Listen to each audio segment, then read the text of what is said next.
115 சங்கீதம் 12 வசனத்தை வாசிப்போமா? 115 சங்கீதம் 12 வசனம் வாசிப்போம்.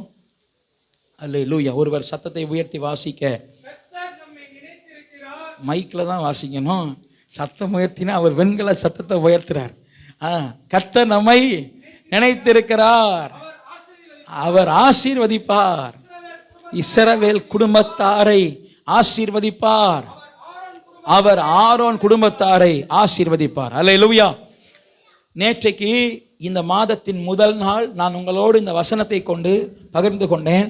எனக்கு ரொம்ப சந்தோஷமா இருந்த வசனத்தை தியானிக்க எனக்குள்ள அவ்வளவு மகிழ்ச்சி பொங்குகிறது. நான் இன்றைக்கு உங்களோடு சில வார்த்தைகளை பகிர்ந்து கொள்ள போகிறேன். காலையில் நேற்றைக்கு 5 மணி ஜெபத்திற்கு அநேகர் வந்தீர்கள். வந்த உங்களோடு இந்த வார்த்தைகள் நான் பகிர்ந்து கொண்டேன். கர்த்தர் நம்மை நினைத்திருக்கிறார், அவர் நம்மை ஆசீர்வதிப்பார். அல்லேலூயா. கர்த்தர் நம்மை நினைத்திருக்கிறார், அவர் ஆசீர்வதிப்பார், அவர் இஸ்ரவேல் குடும்பத்தாரை ஆசீர்வதிப்பார், அவர் ஆரோன் குடும்பத்தாரை ஆசீர்வதிப்பார். முதலாவது இந்த வசனத்தினுடைய காரியத்தை கொஞ்சம் உங்களுக்கு சொல்லிவிட்டு இன்னும் தெளிவாய் நான் அடுத்த பகுதிகளுக்குள்ளே போகிறேன். ஆண்டவர் நம்மை நினைத்திருக்கிறார், ஆண்டவர் நம்மளை மறக்கல. ஆகவே அதுவே ஒரு பெரிய சந்தோஷம்.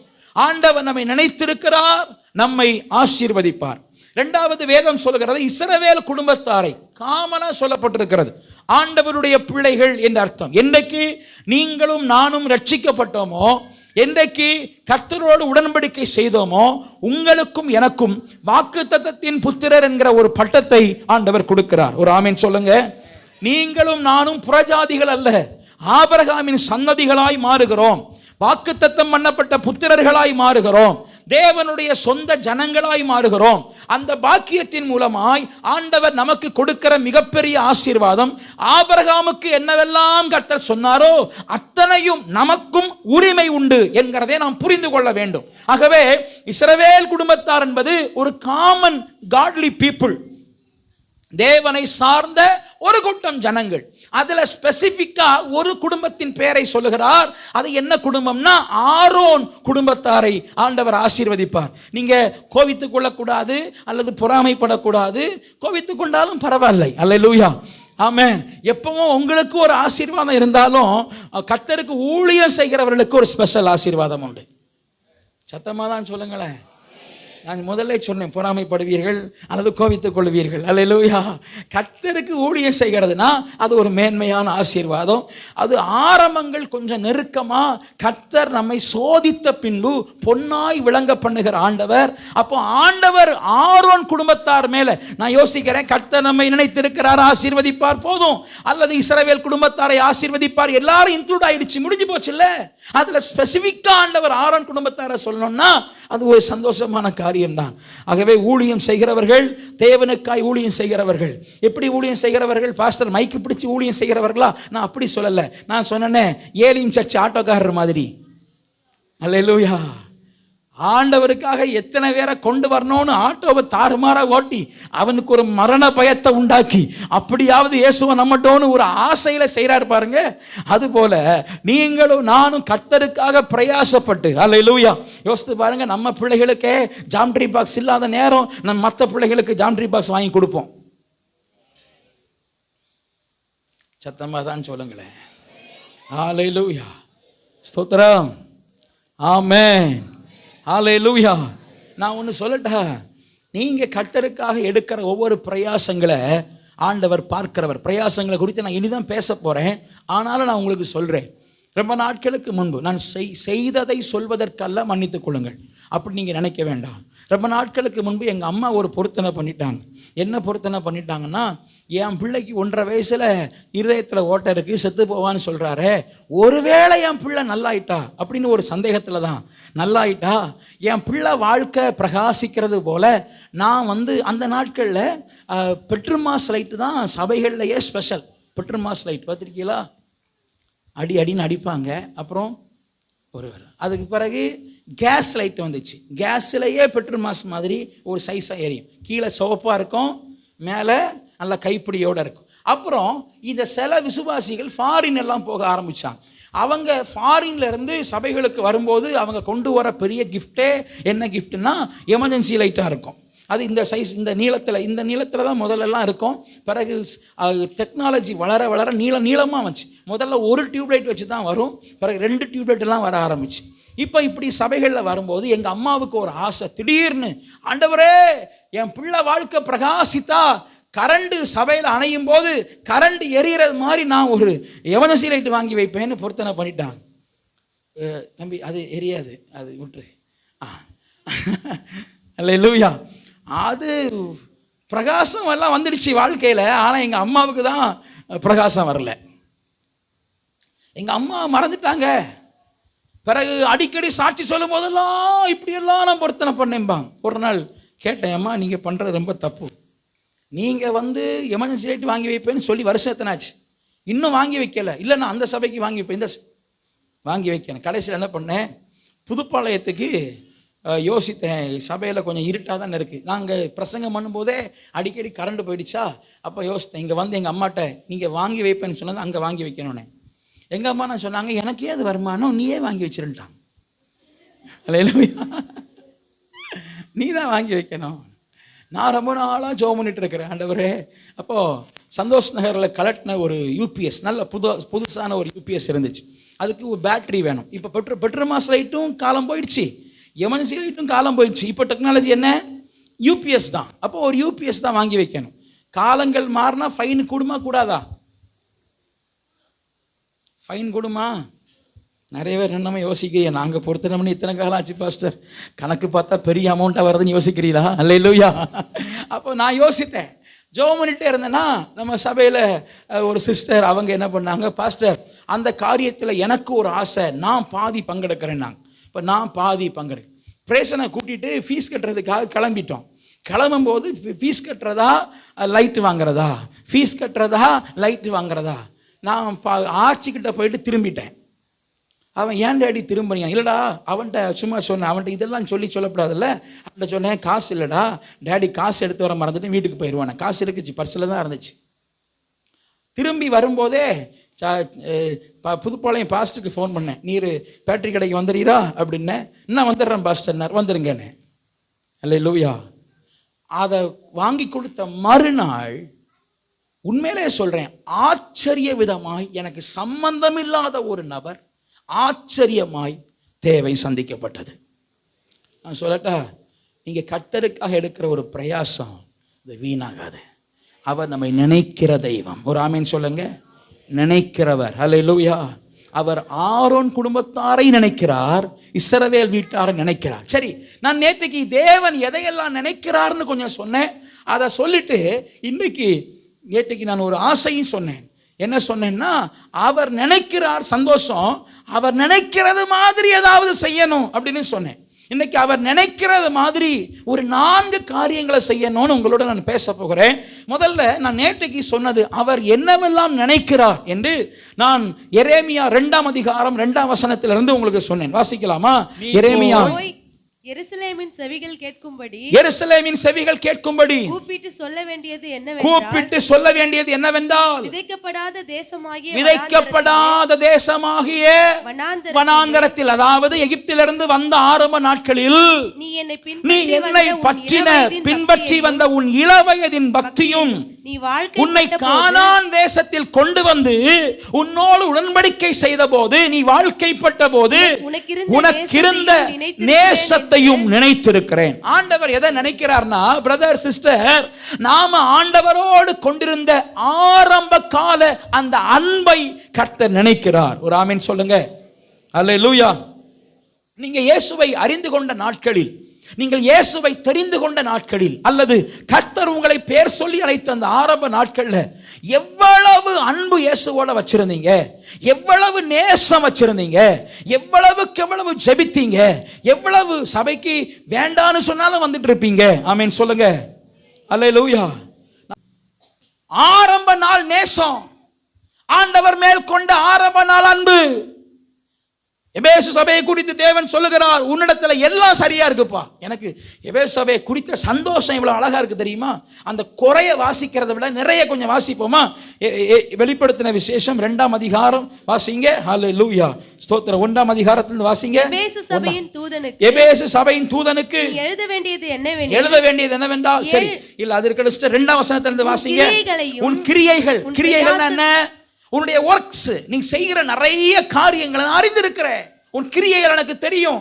நீ கிரியை செய்யாத சபை அல்ல, கிரியை செய்கிற சபைதான். கிரியைகளையும் பிரயாசம், நீ படுகிற பிரயாசம் கொஞ்ச நஞ்ச பிரயாசம் அல்ல, பிரயாசத்தையும் பொறுமை. என்ன பொறுமையா இருக்கிற சபையே, உனக்கு ஒரு நீடிய பொறுமை இருக்கு.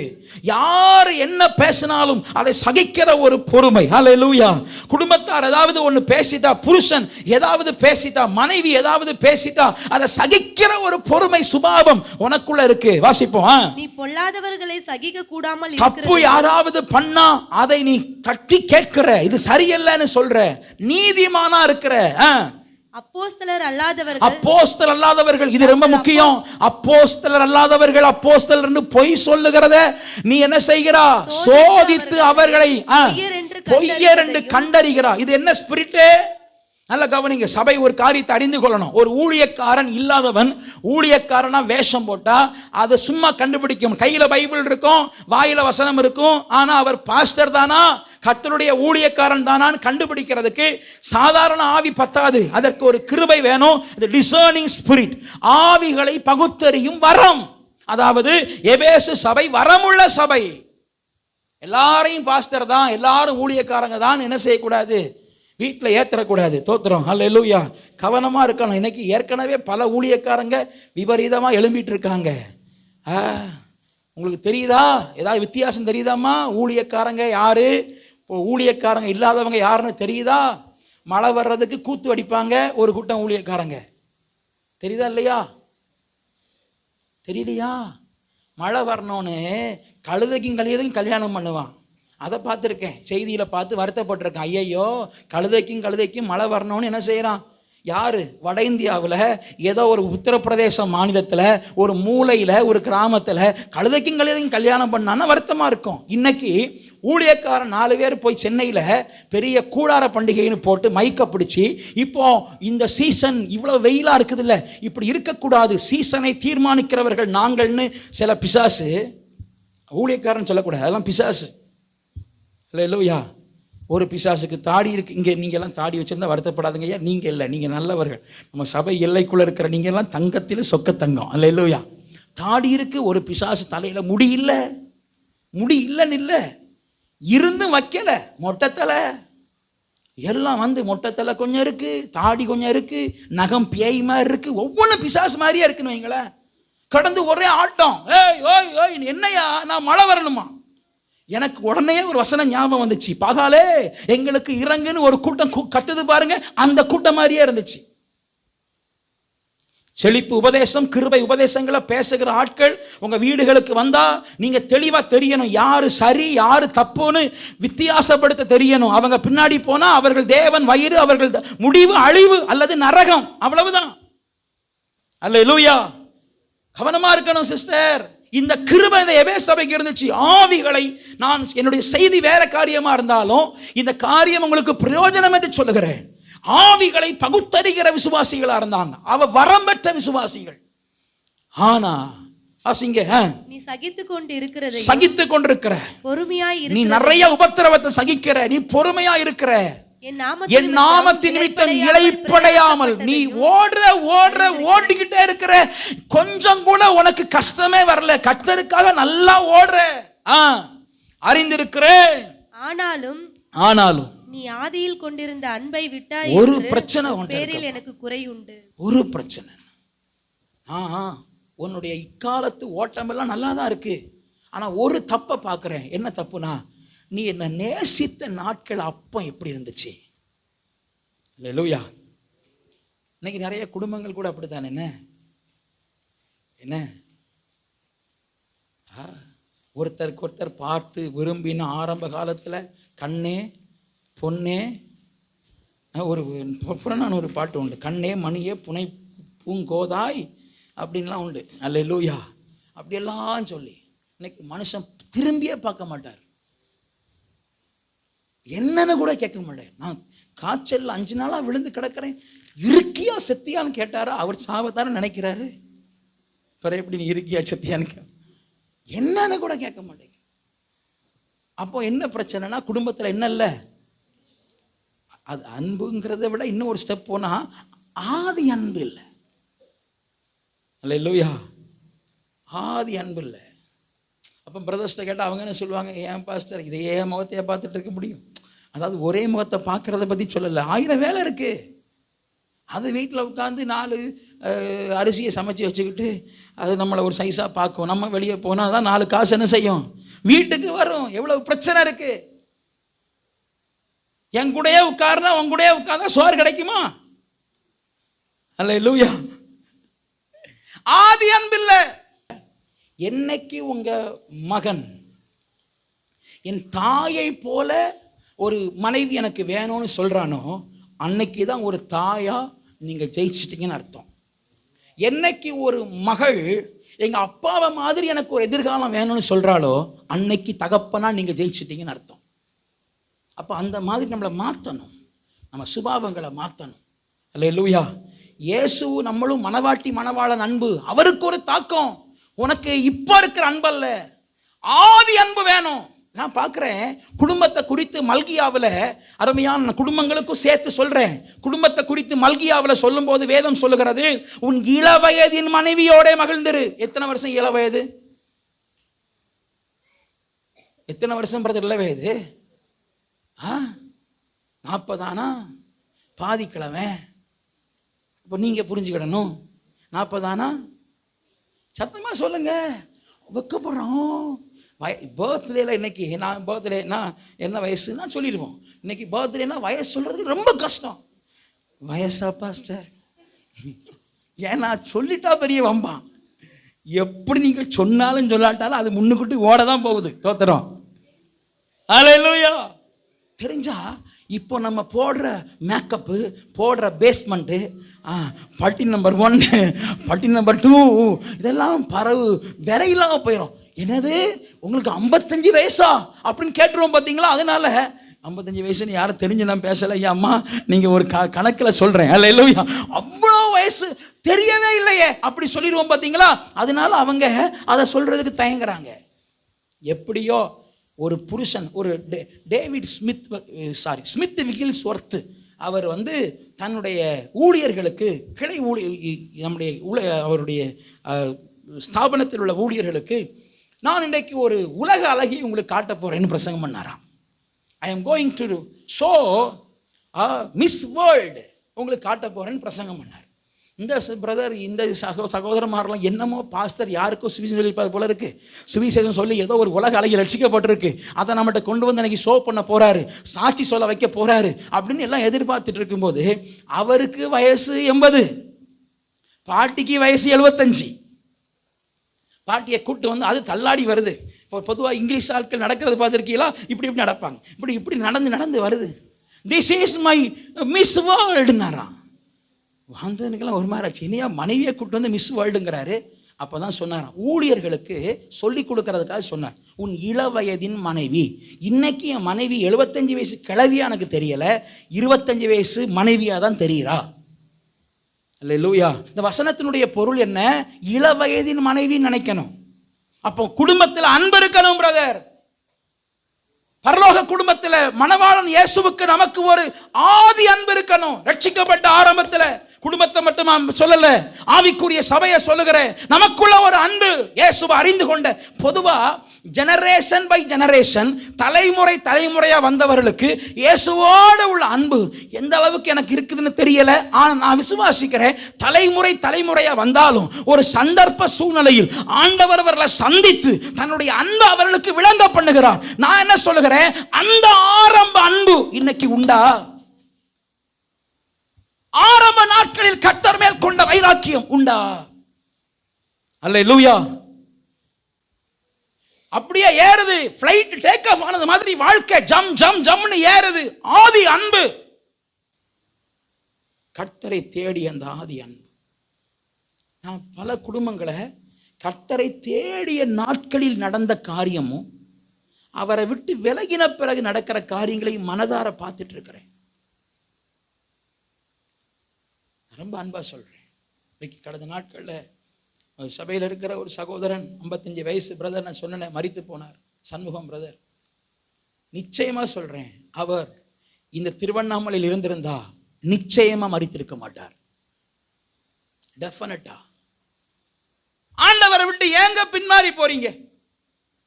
ஆதி அன்பை விட்டு ஏன் தவறி போகிறாய்? ஆனாலும் இயேசு எதை நினைச்சிருக்கார் தெரியுமா?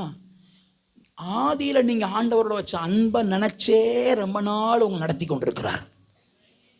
இன்னைக்கு நீங்க அவர்கிட்ட இல்லை, இன்னைக்கு நீங்க அவரை விட்டு தூரமா இருக்கிறீங்க. ஆனா அவர் எதை நினைச்சிட்டு இருக்கிறான்னு தெரியுமா? நீங்க ஆதியில் கொண்ட அந்த இளவயதின் பக்தி ஆண்டவர் இன்னமும் நினைச்சிட்டு இருக்கிறார். அல்லேலூயா. அவர் நினைப்ப பொய்யாக்க கூடாது. பார்த்தீங்களா பிரதர்? அவர் நினைக்கிறத நம்ம மெய்யாக்கணும். பார்த்தீங்களா? அப்போ இயேசுவின் அன்புக்குள்ள மறுபடியும் வரணும். அல்லேலூயா. ஆதி அன்பிற்குள்ள வரணும். ரட்சிக்கப்பட்ட ஆரம்ப நாட்கள்ல இயேசுவோட கொண்டிருக்கிற அன்புல வரணும். பிசாசுக்கு கீழ்ப்படிய கூடாது. விக்கிரகங்களுக்கு பின்பாக போகாதுங்க. நான் சில காரியத்தை பகிரங்கமா சொல்லாம ரொம்ப நாள் மூடி மறைச்சுக்கிட்டே இருந்தேன். நான் தைரியமா சொல்லுகிறேன், கர்த்தருக்குள்ள வந்த பிறகு இயேசுவை விட்டு பின்வாங்கி போகாதுங்க. எந்த சூழ்நிலையா இருந்தாலும் என்ன, இயேசுவுக்காக நிக்கணும். ஆதி அன்பு, இளவயதின் பக்தி, அதான் இயேசப்பாவுக்கு பிடிக்கும். கர்த்தர் அதை நினைக்கிறார். அல்லேலூயா. நான் இந்த இளவயதின் பக்தியை குறித்து வேற ஒரு காரியம் சொல்லுவேன், அதையும் நான் சொல்லிடுறேன். ஏன்னா எனக்கு வேற நேரங்கள் எப்படி கிடைக்கும் தெரியல. இந்த இள வயதுல கர்த்தர் உன் பக்தியை பார்க்கிறார். தம்பி தங்கச்சிக்கு, வாலிப பிள்ளைகளுக்கு சொல்றேன், கர்த்தர் உன் பக்தியை பார்க்கிறார். நீ இள வயதின் பக்தி இப்போ அம்மாவுக்கு தெரியாது, அப்பாவுக்கு தெரியாது. காலேஜில் ஸ்கூல்ல நீ போடுற ஆட்டம் பாட்டம் ஆர்ப்பாட்டம் யாருக்கும் தெரியாது. ஆனா மேல ஒருத்தர் பார்த்துட்டு தான் இருக்கிறார். அவர் என்ன செய்வார்னா தராசை பிடிச்சுக்கிட்டே இருக்கிறார். தூற்றுக்கூடை அவர் கையில் இருக்கிறது, தராசும் அவர் கையில் இருக்கிறது. தராசு பிடிச்சிட்டு இருக்கிறவரு அப்பா கண்ணை மறைச்சி, அம்மா கண்ணை மறைச்சி, உன் குடும்பத்தாருடைய கண்ணை மறைச்சி, நண்பர்களோட நீ போடுற ஆட்டம், அந்த ஆட்டத்துக்கு ஏத்தாப்புல இந்த பக்கம் கல்லு வைப்பார். கல்லு வைப்பார். உன் இளவயதின் பக்தியை கர்த்தர் பார்க்கிறார். அதனால கல்யாணம் வரைக்கும் நீ இளவயதின் பக்தியை காமிச்சா கல்யாணம் அன்னைக்கு கர்த்தர் எதிர் தராசுல வெயிட் தூக்கி வைப்பார். நீ எந்த அளவுக்கு இங்க வெயிட்டா தூக்கி வைக்கிறியோ அந்த அளவுக்கு அவர் மகிமையா ஒரு வெயிட்டை இந்த பக்கம் தூக்கி வைப்பார். ஏன்னா தம்பி தங்கச்சி, அது உன் காலத்துக்கு பிறகு ஆயுஷ் நாள் ஃபுல்லா அழுகிற அழுக. நீ கல்யாணம் அன்னைக்கு உங்க அப்பா அம்மா விட்டு பிரியறேன்னு அழுதுட்டு போனா சந்தோஷம். அதுக்கு பிறகு நீ என்னைக்கு சிரிச்சிருந்தா சந்தோஷம். சில பிள்ளைகள் அன்னைக்கு அழுகிற அழுக ஆயுஷ் முடிகிறது வரைக்கும் அழுகுதம்மா. ஏன்? இளவயதின் பக்தி சரியில்லை. ஆண்டவர் தெரியாது, தகப்பன் தெரியாது, தாய் தெரியாமல் அவர்கள் ரகசியமா போட்ட ஆட்டம் பாட்டம். பல பிள்ளைகள் குடிக்கிறது தாய் தகப்பனுக்கு பெருசாதான் தெரிய வரும், பிறகுதான் தெரிய வரும். ரொம்ப வருத்தத்தோட அந்த வார்த்தைகளை சொல்றேன். ஒரு சூழ்நிலை நிமித்தம் ஒரு இடத்துல போய் உட்கார்ந்து பேசும்போது தாய்க்கு தெரியுதோ தெரியலையோ ராஜா, மேல ஒருத்தருக்கு தெரியும். தயவு செய்து சொல்றேன், இளவயதின் பக்தியை காத்துக்கொள். ஏன்னா அதை அவர் நினைக்கிறார், அதை அவர் நினைக்கிறார். இளவயதின் பக்தியை அவர் நினைக்கிறார். அந்த இளவயதின் பக்திக்கு ஏத்தாப்புல தான் தராசில் 2 ஸ்டெப், 2 இடம். ஒன்று படிக்கல் வைக்கிற இடம், படிக்கல் வைக்கிற இடம் நீ வைக்கணும், பொருளை வைக்கிற இடத்துல அவர் வைப்பார். படிக்கல் நீ எவ்வளவு கனமா வைக்கிறியோ அந்த அளவுக்கு பொருளை இங்க ஸ்ட்ராங்கா கர்த்தர் வைப்பார். ராமின் சொல்லுங்க. கர்த்தர் நினைக்கிறார். எதை நினைக்கிறாரு? இளவயதின் பக்தியை நினைக்கிறார். ஆமென், ஸ்தோத்திரம். அடுத்ததை நினைக்கிறார் சொன்னேன். 105 சங்கீதம் 9 வேகமா வாசிங்க. அவர் ஈசாக்கு இட்ட ஆணையையும், அவர் ஈசாக்குக்கு இட்ட ஆணையை நினைக்கிறார், வாக்கு தத்தத்தை நினைக்கிறார். நான் ஏற்கனவே அதை நேற்றுக்கு சொல்லிட்டேன், இப்போ அதுக்கு நான் நேரம் எடுத்துக்கொள்ள விரும்பலை. இன்னும் 15 நிமிஷத்துல பிரசங்கத்தை முடிக்கணும். என்ன செய்ய? ஈசாக்கு கிட்ட ஆணை என்ன செய்கிறார்? ஆண்டவர் நினைக்கிறார். உங்களுக்கு ஆண்டவர் 2015, 2016, 2000, 2001, 1998 என்னைக்கு வாக்குத்தத்தம் கொடுத்திருந்தாலும் நீங்க மறக்கலாம், கர்த்தர் மறக்க மாட்டார். ஒரு ஆமேன் சொல்லுங்க, அதை சத்தமா சொல்லுங்க. ஆமேன். கர்த்தர் மறக்க மாட்டார்னா நீங்க ஒரு ஆமேன் என்ன சொல்றீங்கன்னா அப்படியே ஆகட்டும்ங்கிறீங்க. அல்லேலூயா. கர்த்தர் உங்கள் வாக்குத்தத்தங்களை மறக்கிற தேவன் அல்ல, அவர் நிறைவேற்றுகிறவர். அல்லேலூயா. அது மாத்திரமல்ல, ஆண்டவர் நினைக்கிற இன்னொரு காரியம் சொன்னேன், அவர் நம்முடைய பிரயாசங்கள் என்ன செய்கிறார், நினைக்கிறார். நான் வேதத்திலிருந்து இன்னைக்கு 4 காரியங்களை வேகமாய் சொல்ல போறேன்னு சொல்லி இப்பதான் 1வது காரியத்துக்குள்ள போறேன். அல்லேலூயா. சரி, வாசிக்கலாமா? 2 நாளாகமத்தின் புஸ்தகம் 19ஆம் அதிகாரம் 1ஆம் வசனம் வாசிக்கலாம். 2 நாளாகமம் 19:1. யூதாவின் ராஜாவாகிய யோசபாத் எருசலேமில் உள்ள தன் வீட்டுக்கு சமாதானத்தோட திரும்பி வந்தான். அப்பொழுது அனானியின் குமாரனாகிய யெகூ என்னும் ஞான திருஷ்டிக்காரன் புறப்பட்டு அவனை சந்தித்து ராஜாவாகிய யோசபாத்தை நோக்கி துன்மார்க்கனுக்கு துணை நின்று கர்த்தரை பகைக்கிறவர்களை நீர் சிநேகிக்கலாமா? இது நிமித்தம் கர்த்தருடைய கடுங்கோபம் உம்மேல் வர இருந்தது. ஆகிலும் நீர் விக்கிரக தோப்புகளை தேசத்தை விட்டு அகற்றி தேவனை தேட உம்முடைய இருதயத்தை நேராக்கின விஷயத்தில் நன்மையான காரியங்கள் உம்மிடத்தில் காணப்பட்டது என்றான். ஆண்டவர் ஏதோ ஒன்ன பார்த்துட்டார். எதை பார்த்தார்னா, அவன் நிறைய காரியங்களை சரியில்லாம பண்ணிட்டார். கொஞ்சம் தவறான காரியம் வந்துடுச்சு. ஆனா கர்த்தருடைய கடுங்கோபம் கிட்டத்தட்ட மரணம் வரைக்கும் கொண்டு போயிடுச்சு. ஆனா கர்த்தர் அவன் மரணத்துக்கு ஒப்பு கொடுக்கல. ஏன் தெரியுமா? அவன் விக்கிரக தோப்புகளை அகற்றினதும் தேவனை தேடுவதற்கு ஒருமுகப்பட்டதையும் கர்த்தர் நினைத்தார். அல்லேலூயா. தம்பி, இன்னைக்கு ஆண்டவர் ஒன்று நினைக்கணும்னா உன் இருதயத்தில் உள்ள பாவ விக்கிரக தோப்புகளை அகற்றணும். ஆண்டவரை தேடுவதற்கு எனக்கு எங்க வீட்டில் எதுவும் பண வசதி இல்லைங்க, என் வாழ்க்கை எப்படிங்க உயர்த்தப்படும்? அவர் நினைத்தா ஆசீர்வதிப்பார். சத்தமா சொல்லுங்க எல்லாரும், அவர் நினைச்சா. அப்ப அவர் நினைக்கணும்னா விக்கிரக தோப்பை அகற்று, இருதயத்தில் பொல்லாத பாவ குடியிருப்புகளை அகற்று, பிசாசுக்கு இடம் கொடுத்திருக்கிற காரியங்களை அகற்று. சினிமா என்கிற விக்கிரகம், அசுத்தம் என்கிற விக்கிரகம், தவறான பார்வை என்கிற விக்கிரகம், எத்தனை விக்கிரகம் உனக்குள்ள இருக்கு. அந்த விக்கிரக தோப்புகளை இன்னைக்கு அகற்று. கர்த்தரை தேடுவதற்கு உன் முகத்தை ஒருமுகப்படுத்து. அல்லேலூயா. எனக்கு ரொம்ப ஆச்சரியம். அதுக்கு பிறகு வசனங்களை வாசித்தா அந்த ராஜா அழகா இஸ்ரவேல்ல செய்கிற காரியத்தை நீங்க பார்க்க முடியும். வாசிக்கலாமா? வாசிப்போம். யோசபாத் எருசலேமில் வாசமாயிருந்து திரும்ப பெயர்செபா தொடங்கி எப்பிராயீம் மலை தேசம் மட்டுமல்ல ஜனத்திற்குள்ளே பிரயாணம் விசிட்டிங் போய் அவர்களை தங்கள் பிதாக்களுடைய தேவனாகிய கர்த்தரிடத்திற்கு திரும்ப பண்ணினான். அடுத்த வசனம் சிஸ்டர். யூதாவின் அரணான பட்டணங்களாகிய ஒவ்வொரு பட்டணத்திலும் அடுத்த வசனம் நியாயாதிபதிகளை வைத்து ஐயா எச்சரிக்கையா இருங்கள். நீங்கள் மனுஷருடைய கட்டளையினால கர்த்தருடைய கட்டளை நியாயம் விசாரிக்கிறீர்கள். நியாயம் விசாரிக்கிற விஷயத்தில் அவர் உங்களுடனே கூட இருக்கிறார். அடுத்த வசனம், ஆதலால் கர்த்தருக்கு பயப்படுகிற பயம் உங்களிடத்தில் இருக்க கடவது. எச்சரிக்கையா இருந்து காரியத்தை நடத்துங்கள்.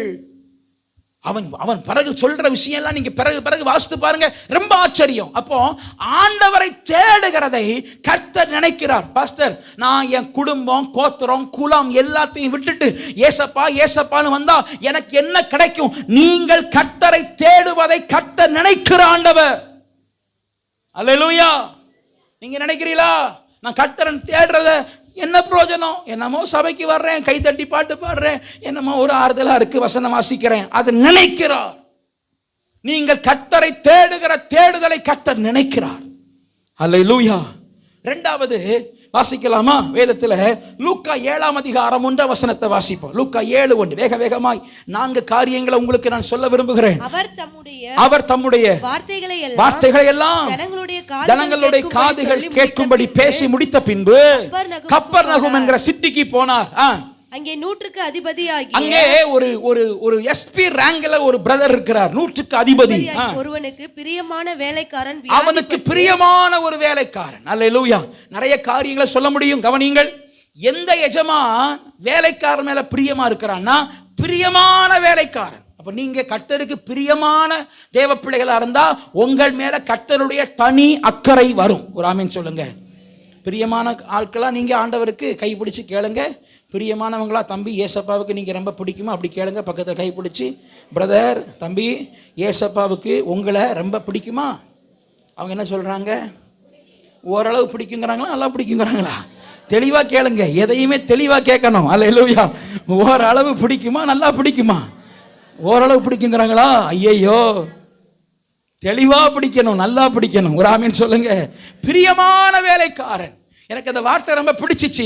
இந்த வேத பகுதியை வாசிக்கும் போது அவன் பிரியமான வேலைக்காரன். ஆகவே அவன் இயேசுவை குறித்து கேள்வி, அவன் மரண அவஸ்தையா இருக்கிறான். அடுத்த வசனம், அவன் இயேசுவை குறித்து கேள்விப்பட்ட போது, அவன் இயேசுவை குறித்து கேள்விப்பட்ட போது தன் வேலைக்காரனை குணமாக்க வேண்டும் என்று அவரை வேண்டிக் கொள்ளும்படி யூதருடைய மூப்பரை, அவனுக்கு ஒரு கணிப்பு என்னன்னா, இயேசுனாட்டு நம்ம போனா ஏத்துக்கு வரான்னு தெரியலையே, நேரடியா போனா ஏதாவது எப்ப நீ புறஜாதின்னு திட்டி விட்டாருன்னா தெரியலையே, அவர் எப்படி நடப்பார்னு தெரியலையே. ஏன்னா இவர் ஹார்டு பர்சன். எஸ்பியில போனா என்ன செய்வாரு?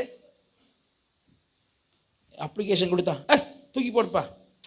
இவருடைய மைண்ட்லயே இயேசுவை யோசிக்கிறார். இயேசு எப்படின்னு தெரியலையே அப்படின்னு சொல்லி இயேசுட்ட ஒன்று பண்ணலாமே, ரெக்கமெண்டேஷன் மாதிரி அனுப்புனா சரிப்படும் சொல்லி மூப்பர்கள், யூதர் மூப்பர்களை அனுப்புகிறார். அவங்க வந்து என்ன சொல்றாங்க வாசிங்க. அவர்கள் இயேசுவினிடத்தில் வந்து அவரை கருத்தாய் அவரை ரொம்ப ரொம்ப, அதாவது கூட்டமா இருக்கும்போது அப்ளிகேஷன் கொடுக்கல, கொஞ்சம் தனியா இருக்கும்போது கொஞ்சம் கருத்தா, ஐயா ஒரு காரியம் சொல்றேன், நல்லா கவனிங்க ஐயா, என்ன சொல்லுங்க. ஆனா கூட்டமா இருக்கும்போது சொன்னா நீங்க புரிஞ்சுக்கிறீங்களோ புரிஞ்சுக்க மாட்டீங்களோ தெரியல, இப்போ நான் உங்கள்கிட்ட சொல்றேன். வாசிங்க. நீர் இந்த தயவு செய்கிறதற்கு, நீர் ஒரு தயவு செய்யணும், அந்த செய்கிறதற்கு அவன் பாத்திரனாய் இருக்கிறான். எனக்கு அந்த வார்த்தைகள் ரொம்ப இருதயத்தை தொட்டது. நீர் இந்த தயவு செய்கிறதற்கு, he is worthable person. ஒரு மனுஷர் கொடுக்கிற சாட்சியை பார்த்தீங்களா? நீர் தயவு செய்கிறதற்கு அவன் worthable person. ஏன், என்ன ஒருத்தவன்ட்ட இருக்கு அப்படி? வாசிங்க. அவன் நம்முடைய ஜனத்தை நேசிக்கிறான், தேவ பிள்ளைகளை நேசிக்கிறான். நமக்கு ஒரு ஜெப ஆலயத்தையும் கட்டினான். நமக்கு ஒரு ஜெப ஆலயத்தை, ஜெப ஆலயம்னா புரியுதா பிரதர் சிஸ்டர்? நிறைய பிள்ளைகளுக்கு புரியாது. கவனிங்க. எருசலேம்ல தேவாலயம் ஒன்று உண்டு, டெம்பிள் ஆஃப் காட் ஒன்று உண்டு. அந்த டெம்பிள் ஆஃப் காட் எருசலேம்ல இருக்கும். வருஷத்துல 3 முறை குறையாதபடி இஸ்ரவேல் ஜனங்கள் டெம்பிள் ஆஃப் காட் போகணும். வருஷத்துல 3 முறையாவது போகணும், ஒருவேளையாவது போகணும். இது இஸ்ரவேல் தேசத்தினுடைய ஒழுங்கு. ஆனா இந்த ஜனங்களை கர்த்தருக்குள் வளர்ப்பதற்கு யூத மார்க்கத்தார் ஒன்றிணைந்து ஆங்காங்கே ஜெப ஆலயங்களை கட்டினார்கள். ஆங்கிலத்தில் சொன்னா சினகோக், ஜெப ஆலயங்கள் கட்டினார்கள். ஜெப ஆலயங்களுக்கு நன்றாய் வேதம் தெரிந்த ஒரு ஜெப ஆலய தலைவன் யவீரு போன்றவர்களை ஏற்படுத்தினார்கள். நம்ம ஊர்ல இன்னைக்கு கோயில் கட்டி தர்மகர்த்தா வைக்கிறது போல அந்த நாட்களில் அவர்கள் ஜெப ஆலயங்களை கட்டி அதற்கு ஒரு தலைவரை வைத்தார்கள். அந்த தலைவன், அந்த தலைமை கூட்டத்தில் இருக்கிறவர்கள் சேர்ந்து போகும்போது சொல்கிறார்கள், நமக்கு அவன் ஒரு ஜெப ஆலயத்தை கட்டினான். அவன் ரட்சிக்கப்பட்டவரா? 100க்கு அதிபதி ரட்சிக்கப்பட்டவரா? இல்ல. இயேசுவை குறித்த அறிவு இப்பதான் வந்திருக்கு. இதுக்கு முன்னாடி தேவனை அறிந்தவர் அல்ல. அவருடைய விக்கிரக, தேவனை அறிந்த சாலமோனே அஸ்தரோத்துக்கும் மோளேகுக்கும் கோயில் கட்டினாரே. ஆனா கர்த்தரை அறியாத 100க்கு அதிபதி கர்த்தருக்கு ஜெபாலயம் கட்டினான். எவ்வளவு பெரிய சந்தோஷம். ஹல்லேலூயா. ஜெபாலயங்கள்ல வேதம் எல்லாம் இன்னைக்கு உங்க கையில இருக்கிறது போல பைபிள் கிடையாது, தெரியும்ல. அன்றைக்கு கற்களால அல்லது முட்களால, நீள முட்களால, ஆணிகளால, மாட்டு தோள்கள் மேலும் மிருகத்தின் தோள்கள் மேலும் தான் எழுதுவாங்க. ஏசாயா என்கிறது, ஏசாயா ஒரு ஏசாயா 66 அதிகாரமும் அது எவ்வளவோ எழுத வேண்டி இருக்கும். இயேசுவின் கையில ஒரு வாரம் இயேசு சபைக்கு போகும்போது ஓய்வு நாள் அன்றைக்கு ஒரு அதிகாரத்துல ஒரு வசனம் தான் கையில கிடைத்தது. கர்த்தருடைய ஆவியானவர் என் மேல் இருக்கிறார்னு இயேசு அந்த வசனத்தை வாசித்தார். அப்படி அவர்கள் ஜெப ஆலயத்தில் வசனத்தை வாசித்து ஜனங்களை ஆவிக்குரிய பிரகாரமாய் வளர்ப்பதற்கு தான் ஜெப ஆலயம். கர்த்தரை தொழுது கொள்வதற்கு பலி செலுத்து, இங்க பலி செலுத்துறதுக்கு அனுமதி கிடையாது. பலி செலுத்து இங்க தான் போனோம், தேவாலயம். எல்லாரும் சொல்லுங்க, பலி செலுத்த எங்க போனோம்? ஜெபிக்கிறதுக்கு எங்க போனோம்? ஜெப ஆலயம். அந்த ஜெப ஆலயத்தை கட்டினான். இதை சொன்ன உடனே இயேசுக்கு ஒரு விருப்பம் உண்டாயிடுச்சு. வாசிங்க.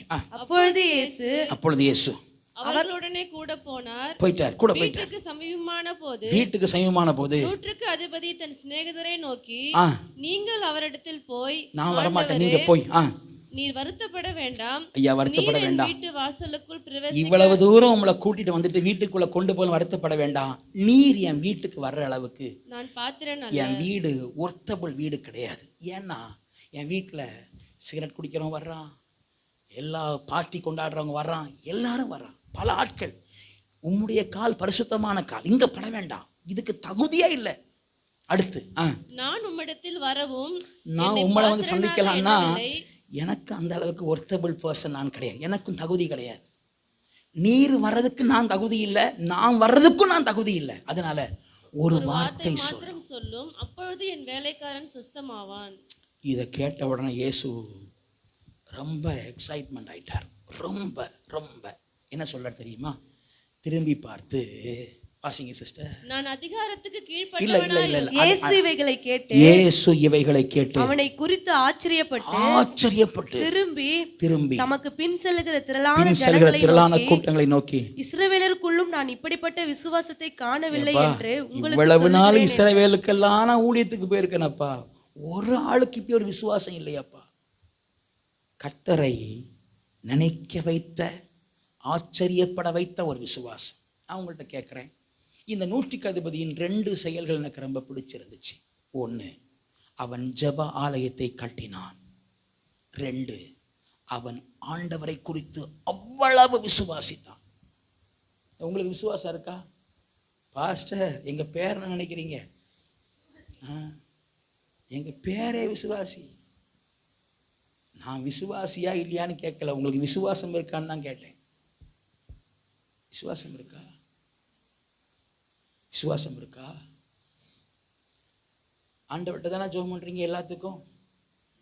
நான் கேட்குறேன், பேங்கை தேடி போறீங்களே, ஏன்?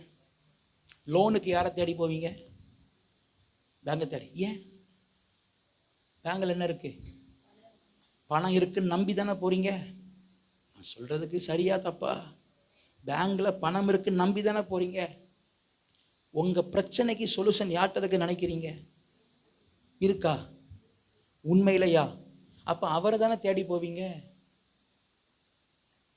உங்க பிரச்சனைக்கு சொல்யூஷன் இயேசுகிட்ட இருக்கும்னா ஜெபம் தானே பண்ண போவீங்க. அப்ப நீங்க ஜெபம் பண்ணலைனாலே உங்களுக்குள்ள விசுவாசம் இல்லைன்னு தானே அர்த்தம்.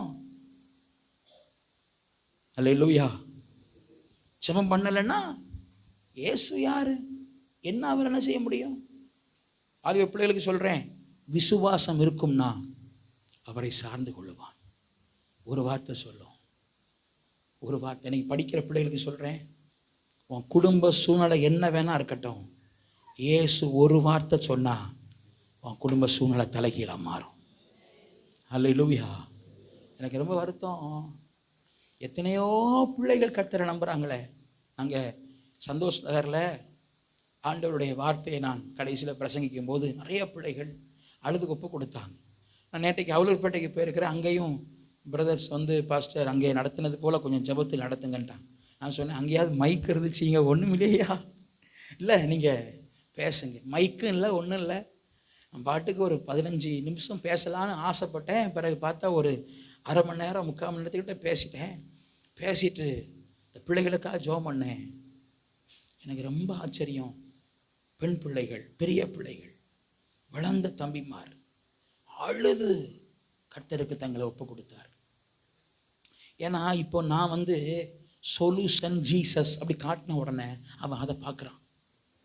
ஆனால் எனக்கு என்ன வருத்தம்னா, சொல்யூஷன் ஜீசஸ்னு சபையில் எத்தனை முறை சொல்கிறோம், உங்களுக்கு ஏன்பா அது தெரிய மாட்டேங்குது. அவர் தான் பதில்னா அவரை தான் விசுவாசிக்கணும். உங்கள் அப்பா விசுவாசியாதுங்க சிஸ்டர்ஸ், தங்கச்சிமார்களே. அப்பா பார்த்துக்கிடுவார். அப்பா செத்து போயிட்டான்னு என்ன பண்ணுவேன்? நான் ஃப்ராங்க கேட்குறேன், தகப்பனை விசுவாசியாது, தாயை விசுவாசிக்காதுங்க. எங்கள் அம்மா எல்லாம் பார்த்துக்கிடுவாங்க, அம்மா இல்லைன்னா என்ன பண்ணுவீங்க?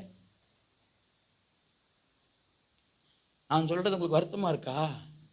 ஆனால் யார் இருந்தாலும் இல்லாட்டாலும் இயேசு என்றைக்கும் இருப்பார். என்றைக்கு அவர் என்றைக்கு இருப்பார்.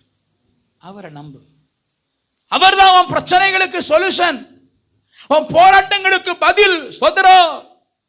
அவர் ஒரு வார்த்தை சொன்னா போதும். இது அந்த நூற்றுக்கு அதிபதிக்கு இருந்த அறிவு இன்னைக்கு நிறைய விசுவாசிகளுக்கு இல்லை. நூற்றுக்கு அதிபதிக்கு இருந்த உணர்வு இல்லையே. நான் சொல்றேன், இயேசு திரும்பி பார்த்து சொல்றார். எனக்கு இதை திரும்பி பார்த்து சொன்னதுக்கு இன்னொரு அர்த்தம் என்ன தெரியுமா? தெரிஞ்சுக்கங்கப்பா, டேய் பார்த்துக்கிட்டுங்கப்பா, நான் அதை பார்க்குறேன். மற்றவர்களுக்கு அந்த விசுவாசத்தை கர்த்தர் காட்டி கொடுத்தார். என் பின்னாடியே சுத்திரியில இங்க பார், அல்லேலூயா.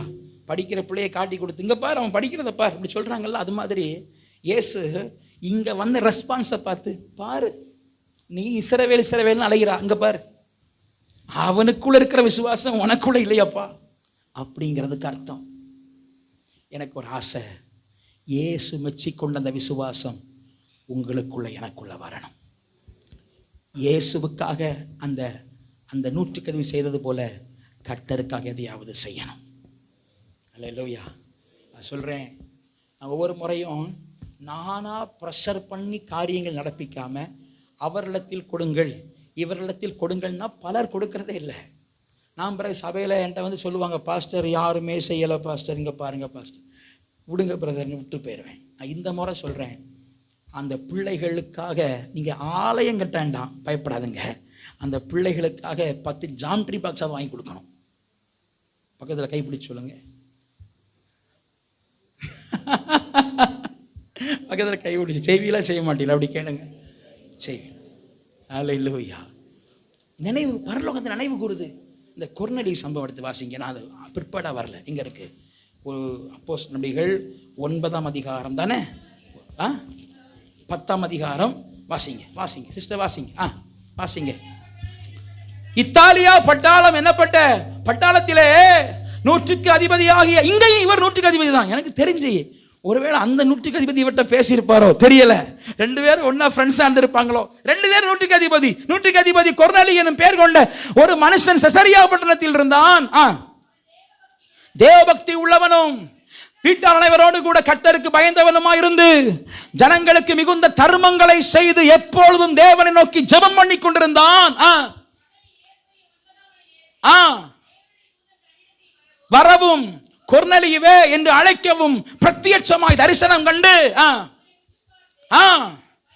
பயந்து, ஆண்டவரே என்ன என்றான். அப்பொழுது அவன், உன் ஜெபங்களும் உன் தருமங்களும் தேவனுக்கு நினைப்பூட்டுதலாய் அவர் சன்னதியில் வந்து எட்டி இருக்கிறது. பிரதர், நம்ம தருமம் கர்த்தர் சமூகத்தில் போய் எட்டும்.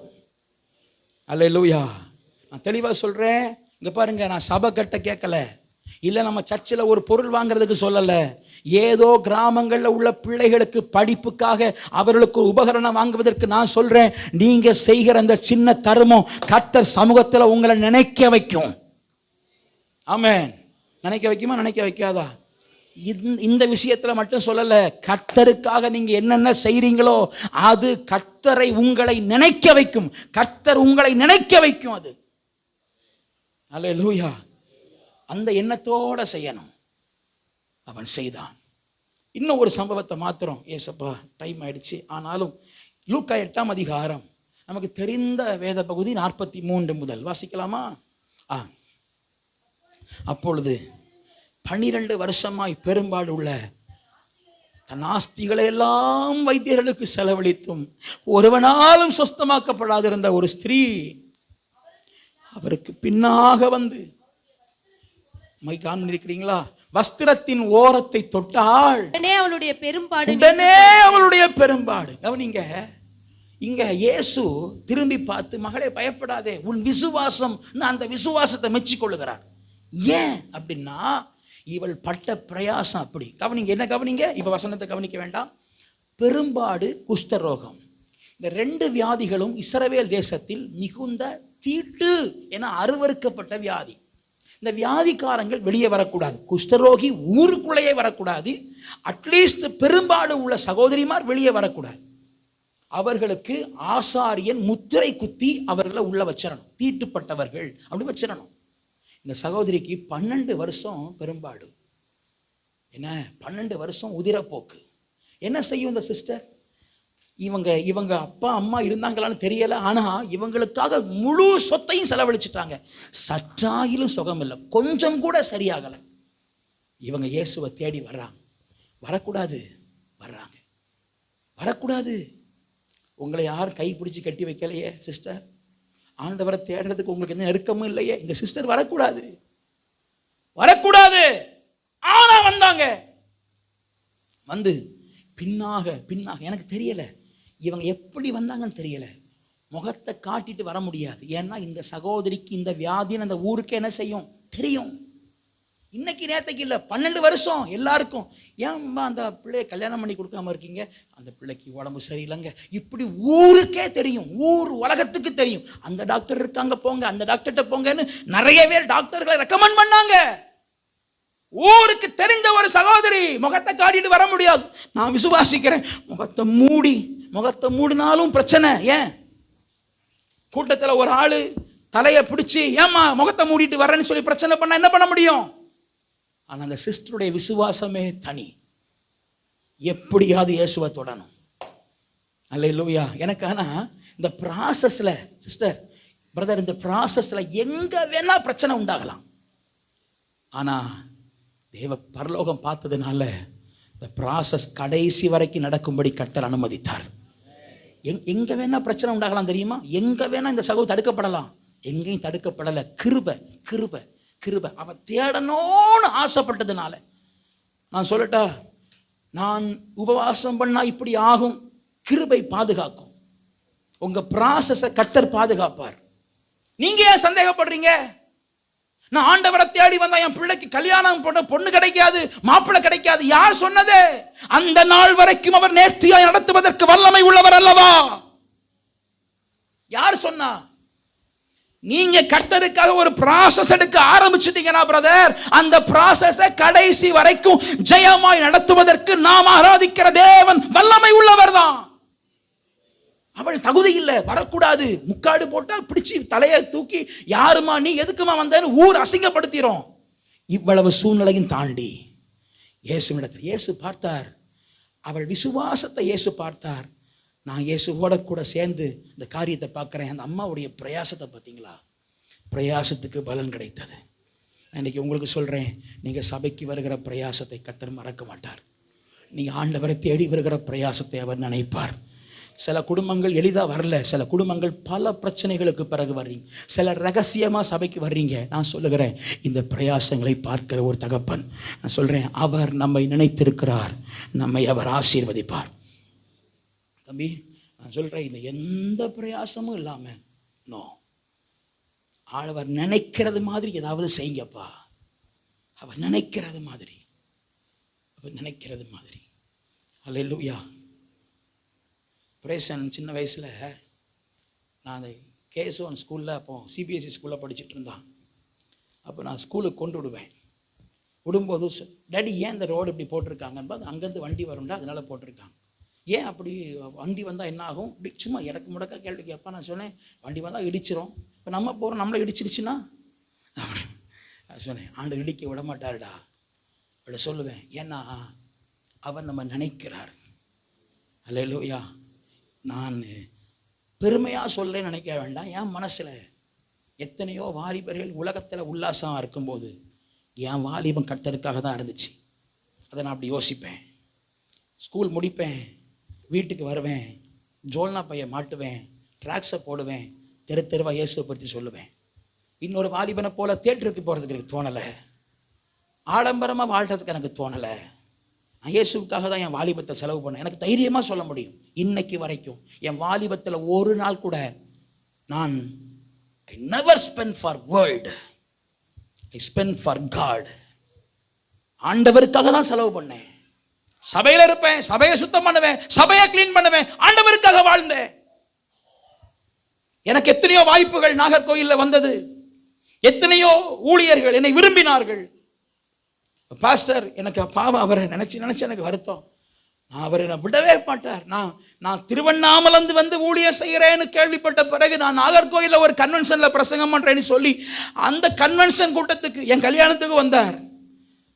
நான் கல்யாணத்துக்கு உண்மையில சொன்னா எங்க பெரியம்மா ஃபோன் பண்ணி சொன்னாங்க, நான் பத்திரிக்கையே கொடுக்கல. என் கல்யாணத்துக்கு வந்து நின்று என் ஃபோட்டோவில் இன்னைக்கு இருப்பார் பாஸ்டர் சாம்சன். என் ஃபோட்டோவில் இன்னைக்கு இருப்பார். வயசானவர். அவருக்கு அப்பமே 92 93 வயசு. அவர் 95 வயசு இருக்கும்போது வர்றார், என்ன தேடி வர்றார். நான் அந்த பாஸ்டருடைய வீட்டு மாடியில் தங்கி இருக்கிறேன். திடீர்னு சொல்றாங்க, உங்களை ஒரு பாஸ்டர் கூப்பிடுறார். கீழே பாஸ்டர் இருக்கிறார், நான் பிரசங்கம் பண்றாள் இங்க வந்திருக்கிறேன். என்ன யார் கூப்பிடுறா? இல்லை, ஒரு பாஸ்டர் உங்களை தேடி வந்திருக்கிறார். நான் கீழே வந்து உங்களை கூப்பிடுறார்.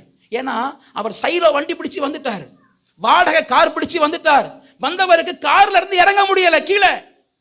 என்ன தேடி வந்து, தம்பி தம்பி தம்பி, நான் உங்களை கன்வென்ஷன் நோட்டீஸில் பார்த்தேன், உங்களை தேடி வந்தேன். நான் சொன்னேன், பாஸ்டர், ஏன் பாஸ்டர் இந்த வயசில் என்ன தேடி இப்படி எல்லாம் நீங்கள் ஃபோன் பண்ணா நானே பாஸ்டர் 2 வீலர் வாங்கிட்டு உங்களை வந்து பார்த்துருப்பேன்ல, ஒரு 5 கிலோமீட்டர் தானே, நான் உங்களை வந்து பார்த்துருப்பேன்ல. இல்லை தம்பி, உங்களை பார்க்கணும்னு தோணுச்சு. தம்பி நல்லா ஜெபம் பண்ணி சொல்லுங்க தம்பி, எனக்கு பிள்ளைகள் கிடையாது, நான் கல்யாணம் பண்ணலை, எங்கள் அம்மா ஊழியம் பண்ணாங்க. ஒரு 50 சென்ட் இடம், ஒரு சென்ட் 10 லட்சம் ரூபா போகிற இடத்துல ஒரு 50 சென்ட் இடம். சபையை நடத்துங்க தம்பி, இங்கே இருங்க தம்பி. பாஸ்டர், என் தரிசனம் திருவண்ணாமலை பாஸ்டர். இப்படி பல வாய்ப்புகள் வந்தோம். அதையெல்லாம் கர்த்தருக்காக உதறிட்டு நாம் கர்த்தருக்காக வந்ததை கர்த்தர் ஒரு நாளும் மறக்க மாட்டாருடான்னு சொல்லுவேன் அடிக்கடி. மறக்க மாட்டாருடா நம்மளை. நான் அந்த விஷயத்தில் கிருபையா என் இருதயத்தில் சற்று பெருமையாகவே சொல்கிறேன், அவர் அதை மறக்க மாட்டார். ஆண்டவருக்காக செய்கிற எதையும் கர்த்தர் மறக்க மாட்டார். அல்லேலூயா. அவர் மறந்து விடுகிறதற்கு அநீதி உள்ள தேவன் அல்ல. இன்னைக்கு நீங்கள் ஏதாவது செய்வீங்களா ஆண்டவருக்காக? வாலிப பிள்ளைகள், திருமணமான சகோதரிமார், உங்களால் என்ன முடியும்? அதாவது கிளாஸில் 10th கிளாஸ் எடுக்கிற டீச்சருக்கு தன் பிள்ளைகளை விட அந்த கிளாஸில் ஒரு பிள்ளைய ஞாபகம் இருக்கும். எந்த பிள்ளை? சத்தமா? ஃபஸ்ட் ரேங்க் எடுக்கிற பிள்ளை. கிளாஸ் ஸ்ட்ரென்த்து 70 பிள்ளைகள் ஞாபகம் வராது. அந்த பிள்ளை நல்லா படிக்குத, இன்னும் என்கரேஜ் பண்ணா ஒருவேளை ஸ்டேட்டில் வந்துடுமோ, நம்ம அந்த பிள்ளையை எப்படியாவது மேலே கொண்டு வரணும். இது போல இயேசுநாதர் நினைக்கும் போது 10ல் ஒரு பிள்ளையா இல்லாமல் 10ல் தனித்துவமான பிள்ளையா கர்த்தர் நினைக்கிற மாதிரி ஏதாவது பண்ணணும். அல்லேலூயா. நீ எல்லா விசுவாசிகளும் இது ஒரு விசுவாசி? நோ, இது ஸ்பெஷல். இது என் பிள்ளை, நான் விரும்புகிற பிள்ளை. ஆண்டவர்கிட்ட அப்படி தான் கேட்குறேன். எல்லா ஊழியர்களை கூட்டத்தில் ஒருத்தராக இருக்க விரும்பலப்பா, நீ நினைக்கிற ஒருவராக இருக்கணும் ஆண்டவரே. கூட்டத்தில் ஒருத்தரை நாம் இருக்கக்கூடாது. என்ன கவனிங்க. நான் சொல்கிறேன், கூட்டத்தில் ஒரு விசுவாசியாக நான் இருக்கக்கூடாது. நீங்கள் நினைக்கிற ஒரு ஆளாக இருக்கணும். இதுதான் ஜெபம். ஜெபம் பண்ணுவோமா? கூட்டத்தில் ஒரு ஆளாக நான் இருக்கக்கூடாது ஆண்டவரே, நீங்கள் நினைக்கிற ஒரு ஆளாக இருக்கணும். கண்களை மூடி. கர்த்தர் நம்மை நினைத்திருக்கிறார், நம்மை ஆசீர்வதிப்பார். தம்பி, உன்னை அவர் நினைக்க முடியுமா?